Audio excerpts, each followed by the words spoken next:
अस्सलाम वालेकुम गाइस, मैं अफ़ज़ाल अशरफ आज के इस एसईओ ट्यूटोरियल के अंदर आप सबको खुशामदीद कहता हूँ।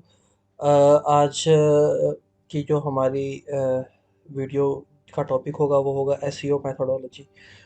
गाइस, मैं उम्मीद करता हूँ कि जो मैं आपको समझाता रहा हूँ, जिन चीज़ों को मैं आप लोगों को एक्सप्लेन करता रहा हूँ, आप लोगों को सब कुछ समझ आ चुका होगा। जैसा कि लास्ट लेक्चर में आप लोगों ने स्कीमा मार्कअप समझा था, तो वो आप लोगों को बहुत अच्छे से समझ आया होगा, जैसा कि मैंने आप लोगों को एक्सप्लेन किया था। ठीक है। तो अब हम बात करेंगे। आज का जो हमारा टॉपिक है वो है एसईओ मेथोडोलॉजी। ठीक है।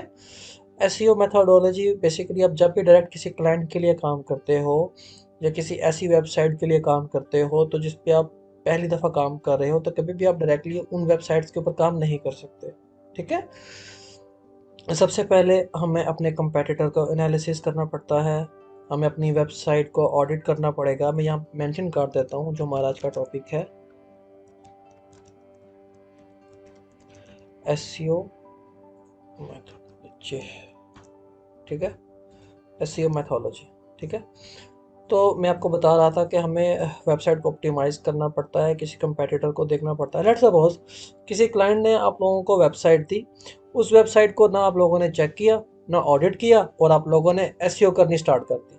तो सोच के देखो, अगर उस वेबसाइट में पहले से कोई प्रॉब्लम है और आपको पता चले कि उस वेबसाइट में जो पहले से प्रॉब्लम वहाँ पे एग्जिस्ट कर रहा है, ठीक है, तो अब आप लोग एसईओ किए जा रहे हो। प्रॉब्लम आप लोगों को पता नहीं है कौन सी है, पहले से आप लोग एसईओ किए जा रहे हो। प्रॉब्लम आप लोगों को पता नहीं है, तो क्या वेबसाइट रैंक करेगी? नहीं, वो वेबसाइट बिल्कुल भी रैंक नहीं करेगी। क्यों? क्योंकि जो उसमें पहले से प्रॉब्लम था, आप लोगों ने उसको प्रॉब्लम नहीं किया। तो यहाँ पे हमें एसईओ मेथोडोलॉजी को समझना बहुत ज़रूरी है। ठीक है। तो एसईओ मेथोडोलॉजी को समझने के लिए यहाँ पे सबसे पहले मैं आप लोगों को बताऊंगा कि एसईओ मेथोडोलॉजी क्या होता है। ठीक है। तो यहाँ पे एसईओ मेथोडोलॉजी मैं आपको एक इमेज से समझाऊंगा। ठीक है। ये है वो इमेज। सबसे पहले है रिसर्च, फिर है ऑडिट, फिर ऑप्टिमाइज, फिर एम्पलीफाई, फिर इटरेट। ठीक है। सबसे पहले आपको अपनी वेबसाइट को करना है रिसर्च, यानी कि आप लोगों ने अपने कीवर्ड को आइडेंटिफाई करना है, अपने कंपेटिटर को आइडेंटिफाई करना है, अपने गोल को डिफाइन करना है। ठीक है। तो यहाँ पे आप लोगों को सबसे पहले करनी पड़ेगी रिसर्च। सो गाइस, लाइक आप लोग अगर अपने कंपेटिटर को स्टडी नहीं करेंगे तो आप किस चीज़ की एसईओ करेंगे? ठीक है। आप अपने कंपेटिटर को स्टडी करेंगे कि वो क्या कर रहा है, किस तरह से कीवर्ड डिफाइन कर रहा है, कहाँ कहाँ से बैकलिंक्स ले रहा है, किस तरह से वो अपनी वेबसाइट के ऊपर एसईओ कर रहा है। तो आप लोगों ने सबसे पहले उस चीज़ के ऊपर रिसर्च करनी है। उसके बाद नेक्स्ट जब आप रिसर्च कर लेंगे तो आप लोगों ने उसकी करनी है ऑडिट। सेकंड स्टेप है ऑडिट। तो ऑडिट में आप लोगों ने क्या करना है कि आप लोगों ने चेक करना है कि आपकी वेबसाइट में क्या अच्छाई है, क्या बुराई है, आप लोगों ने उस चीज़ को देखना है। ठीक है। लाइक आपकी वेबसाइट के अंदर प्रॉपर कॉन्टैक्ट फॉर्म ऐड है या नहीं, आपकी वेबसाइट में जो कीवर्ड हैं वो अच्छे से ऑप्टिमाइज हैं या नहीं, कुछ इस तरह से। ठीक है। और अगर आप अपनी वेबसाइट का ऑडिट नहीं करेंगे तो आप लोगों को कैसे पता चलेगा कि उसके अंदर कमियां क्या है? ठीक है। तो अगर आप चाहते हो तो एसईओ ऑडिट के अंदर मैं अलग से एक वीडियो रिकॉर्ड करूं, तो लाइक गाइस कमेंट्स में मेंशन कीजिएगा, तो मैं एसईओ ऑडिट्स के रिलेटेड भी एक डिटेल्ड वीडियो भी आप लोगों के लिए बना दूँ। ठीक है गाइस। तो गैस ऑडिट करने के बाद आपने उसको ऑप्टिमाइज कर लिया, अब अपने ऑप्टिमाइज पे आना है। ठीक है।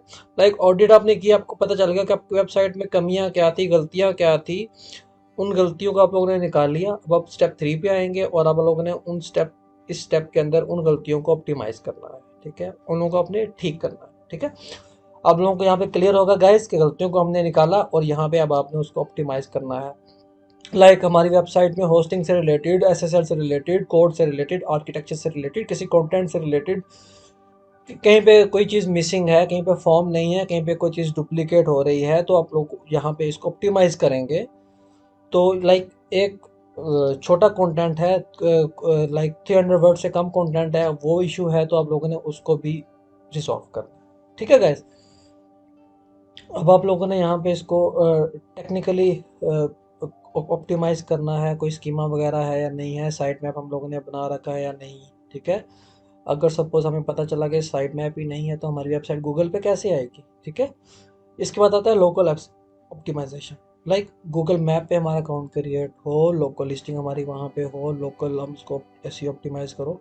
अगर आप लोगों को लोकल ऑप्टिमाइजेशन के बारे में नॉलेज नहीं है गाइस, तो आप लोग मुझे कमेंट करके बता देना। तो लोकल लिस्टिंग के ऊपर मैं आप लोगों के लिए एक अलग से कोर्स बना दूंगा, कैसे आप अपने बिजनेस को कैसे लोकली प्रमोट कर सकते हैं, ठीक है। गाइस एक चीज़ यहाँ पे मैं एक और बताना चाहता हूँ कि अगर आपका लोकल एसईओ बेहतर परफॉर्म करता है आपके लोकल एरिया के ऊपर, तो उसका आपकी वेबसाइट के ऊपर भी इफेक्ट पड़ता है और आपकी वेबसाइट की रैंकिंग भी अच्छी होती है। मतलब अगर लोकल एसईओ आपकी अच्छी है तो आपकी वेबसाइट की भी रैंकिंग अच्छी होगी, ठीक है। अब हमने ऑप्टिमाइज भी कर लिया, ऑडिट करने के बाद ऑप्टिमाइज कर लिया, अब हम एम्पलीफाई पे आएंगे। लाइक अब हम अपनी वेबसाइट के इनबाउंड लिंक्स पे काम करेंगे, ट्रस्ट और सोशल लिंक्स पे काम करेंगे, ठीक है। इनबाउंड लिंक्स का मतलब होता है इंटरनल लिंकिंग। हम अपनी वेबसाइट के आर्टिकल्स को एक दूसरे से कनेक्ट करेंगे। अब यहाँ पे इंटरनल लिंकिंग आप तभी करना जब वो आर्टिकल उससे रिलेटेड है, ठीक है। जब आप किसी भी वर्ड को एंकर टेक्स्ट बनाओगे, एंकर टेक्स्ट का वर्ड मतलब होता है जब हम किसी भी कीवर्ड के ऊपर किसी भी वर्ड के ऊपर लिंक लगाते हैं तो उसको एंकर टेक्स्ट बोलते हैं, ठीक है गाइस। जब आप किसी भी वर्ड को एंकर टेक्स्ट बनाओगे तो याद रखना जो भी लिंक उस वर्ड के ऊपर लगाओगे वो लिंक उस वर्ड से रिलेट होना चाहिए। फॉर एग्जांपल मैंने एसईओ के ऊपर लिंक लगाया है तो वो आर्टिकल एसईओ से रिलेटेड होना चाहिए। ऐसा नहीं कि मैंने एसईओ से रिलेटेड लिंक लगा दिया है और वो आर्टिकल जो है वो सोशल मीडिया से रिलेटेड है, तो ऐसा नहीं करना, ठीक है। इसी तरह से हमारे इनबाउंड लिंक्स करेंगे, ठीक है। तो गाइज यहाँ पे दो चीज़ों का ध्यान रखना है आप लोगों को, ठीक है। एक वेबसाइट में दो चीज़ें होती हैं, मैं आप लोगों को यहाँ पे एक्सप्लेन कर देता हूँ, ठीक है। एक होता है डीए, ठीक है। एक होता है पीए, मैं आपको बता देता हूँ डिटेल से, ठीक है। एक होता है डीए और एक होता है पीए, ठीक है। डीए होता है डोमेन अथॉरिटी। इसको मैं पहले एक दफ़ा रीलोड करके तो यहाँ पे आपको मेंशन करके बता देता हूँ कि एग्जैक्टली मैं आप लोगों को बताना क्या चाह रहा हूँ, ठीक है। आप लोगों ने इस चीज़ को बड़े ध्यान से देखना है, ठीक है। ये बस अभी लोड हो जाए, कोई इंटरनेट का इशू चल रहा है आजकल हमारे कंट्री में, तो बस शुक्र करेंगे बस चल ही रहा है इंटरनेट, वरना ये भी नहीं चलना था। अच्छा गाइस, तो ये हमारे पास लोड हो चुका है। यहाँ पे गाइस दो चीज़ें हैं, ठीक है। डीए और जो सेकंड है वो है पीए। डीए होता है डोमेन अथॉरिटी, ठीक है।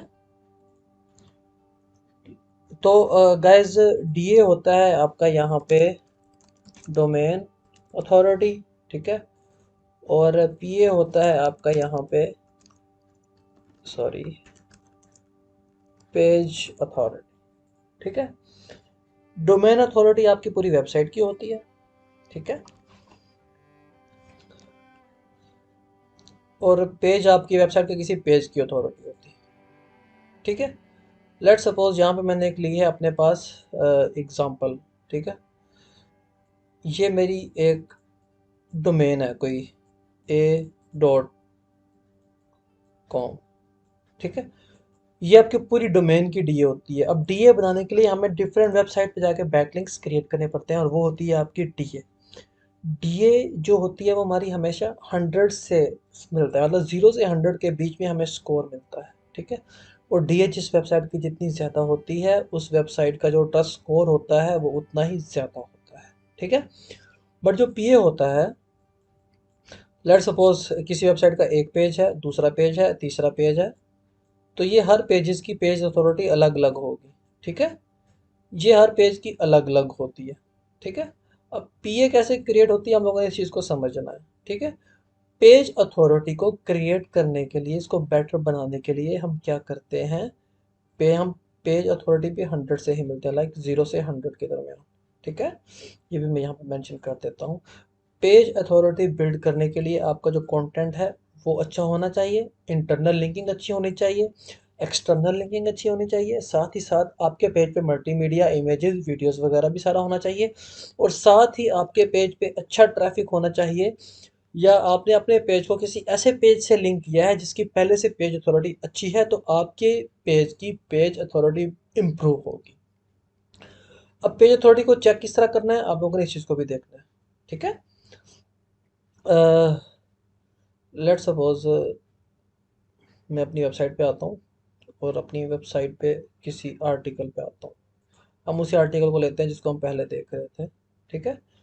तो इसको आप मोज का टूल है उसको भी आप यूज़ करके चेक कर सकते हैं। मैं आपको टूल इंस्टॉल करके फिर बताता हूँ। अभी मैंने अपने क्लाइंट की वेबसाइट को चेक किया है बेसिकली। तो ये बता रहा है कि पेज अथॉरिटी 32 है, डोमेन अथॉरिटी 28 है एंड स्पैम स्कोर 2%, ठीक है। तो जो डी है यहाँ पे वो है 28। गाइस स्पैम स्कोर हमेशा कम होना चाहिए। स्पैम स्कोर आप जो कॉपी कंटेंट या बाइंग लिंक या किसी स्पैमी वेबसाइट से आप लोग लिंक लेते हैं तो आपका स्पैम स्कोर बढ़ता है, ठीक है। तो अगर स्पैम स्कोर बढ़ेगा तो गूगल इसको एक नेगेटिव इम्पैक्ट मारता है, तो गूगल आपको कभी भी रैंक नहीं होने देगा। तो गाइस आप इस चीज़ को बहुत अच्छे से समझ गए होंगे कि domain authority and page authority क्या होता है, ठीक है। तो फाइनली जो जहाँ पे फिफ्थ पॉइंट था जो हमारी इस इमेज में था वो था इटरेट, ठीक है। तो एक जो हमने काम स्टार्ट किया था तब हमारे कीवर्ड की पोजीशन क्या थी और फाइनली सब चीज़ों को फॉलो करने के बाद 1 डेढ़ महीने के बाद हमारे कीवर्ड की पोजीशन क्या है। तो यहाँ पे हमें एक मेजरमेंट करने के लिए और रिपोर्ट निकालना ज़रूरी है ताकि हम इसको चेक कर सकें जो मैंने इस वेबसाइट पे काम किया है तो उसकी परफॉर्मेंस में इम्प्रूवमेंट आ रही है। अगर आपको ये लग रहा है कि स्टार्टिंग में वही परफॉर्मेंस थी और 1 महीने बाद और कुछ टाइम के बाद वही परफॉर्मेंस थी, तो हमें यहाँ पे अपने एसईओ के अंदर कुछ और चेंजेस करने की ज़रूरत पड़ेगी, ठीक है। तो गाइस एसईओ मेथोडोलॉजी मुझे उम्मीद है आप लोगों को बहुत अच्छे से समझ आ गया होगा और एसईओ मेथोडोलॉजी जो आप लोगों को उसकी अंडरस्टैंडिंग हो गई होगी, ठीक है। तो गाइस कोई भी डाउट हो, कोई भी क्वेश्चन हो, कोई भी क्वेरी हो तो आप यहाँ पे मुझे फ्रीली मेरे से पूछ सकते हैं, मेरे से कमेंट करके आप कुछ भी पूछ सकते हैं, ठीक है। तो आज के इस टॉपिक में मैं आप लोगों से इजाज़त चाहूँगा। जो नए आने वाले मेरे स्टूडेंट्स हैं तो वो मेरे चैनल को सब्सक्राइब कर लें और बेल आइकन को लाजमी दबा लें ताकि मेरे आने वाली तमाम वीडियोस अब तक टाइमली पहुँच सकें। तो गाइस मैं आप लोगों से इजाज़त चाहूँगा। दुआ में याद रखिएगा। अल्लाह हाफिज़।